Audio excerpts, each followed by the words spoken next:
3 बड़े अपराधों में इस जज ने फैसला सुनाया, नहीं बच पाया कोई जो इस जज के सामने आया। अतीक के लिए योगी ने क्यों इस जज को ही बुलाया। कोर्ट में पूरे 1 घंटे तक अतीक के कांपते रहे हाथ, आंखों से गिरते रहे आंसू, हाथ जोड़कर गिड़गिड़ाता रहा माफिया।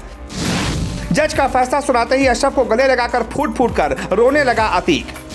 100 से ज्यादा अपराध, कोई जज नहीं डालता था अतीक पर हाथ। ये कौन सा जज आया जिसने अतीक पर फैसला सुनाया।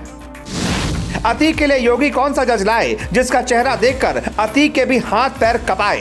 कोर्ट पे ही अतीक के आंसू निकल आए। योगी का ये जज जब फैसला सुना रहा था, अतीक अपने गुनाहों का पूरा हिसाब लगा रहा था।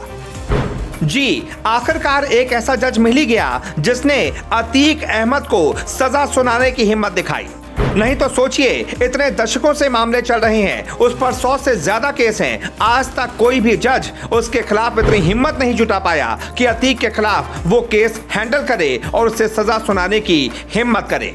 इसी वजह से अतीक इतने सालों से आज तक बचता रहा था, क्योंकि उसके हर मामले में, हर केस में या तो गवाह मार दिए जाते थे, या तो डर की वजह से गवाही नहीं देते थे, या फिर जज अपना नाम वापस ले लेते थे।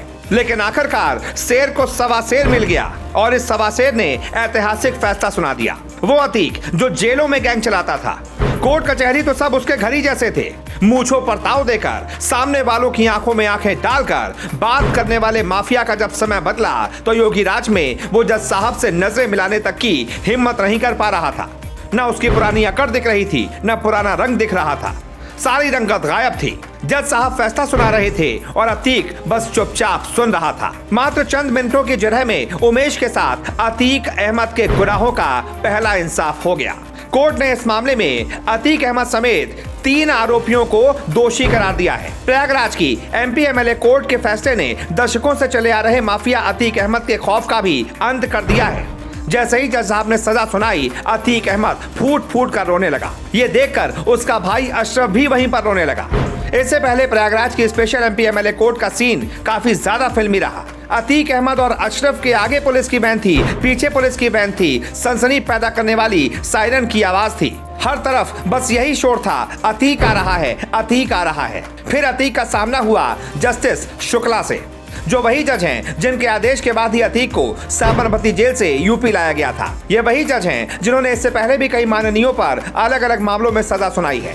यूपी के रायबरेली जिले के रहने वाले जस्टिस दिनेश चंद्र शुक्ला साल 2009 बैच के न्यायिक अधिकारी हैं। 1 जनवरी 1968 को जन्मे दिनेश शुक्ला ने बीकॉम, एमकॉम, एलएलबी और पीएचडी की डिग्री हासिल की है।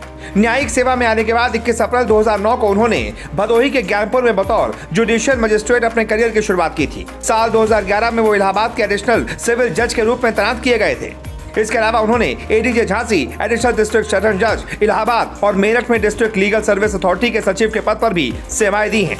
साल 2009 में उनकी तैनाती प्रयागराज के स्पेशल एमपी एमएलए कोर्ट में हो गई थी, जिसके बाद से वो अब तक यहीं पर सेवाएं दे रहे हैं। प्रयागराज की स्पेशल कोर्ट में आने के बाद दिनेश शुक्ला ने कई अहम और चर्चित मामलों में फैसले दिए हैं। हाल ही में योगी सरकार में मंत्री नंद गोपाल गुप्ता नंदी को उन्होंने ही 1 साल की सजा सुनाई थी।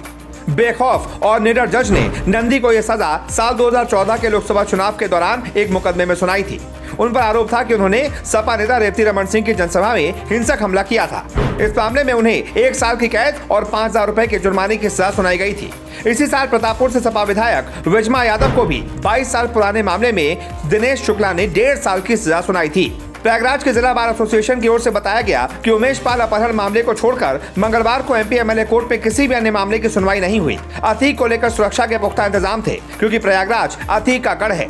यहाँ के गली मोहल्लों में माफिया अतीक अहमद के नाम की तूती बोलती है।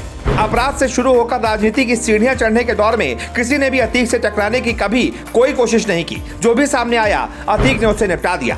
इसी वजह से हर जज उसके फैसले लेने से डरता था, उसके केस लेने से डरता था, वो अपना नाम वापस ले लेता था। लेकिन आखिरकार अतीक अहमद जैसे डॉन की सजा लिखने वाला, कलम पकड़ने वाला वो जज भी मिल गया और अतीक को उम्र कैद की सजा भी सुना दी। सलाम है ऐसे जज को। इन्हीं जैसे जजों की वजह से हमारी न्यायपालिका, न्याय में लोगों का भरोसा आज भी जिंदा है।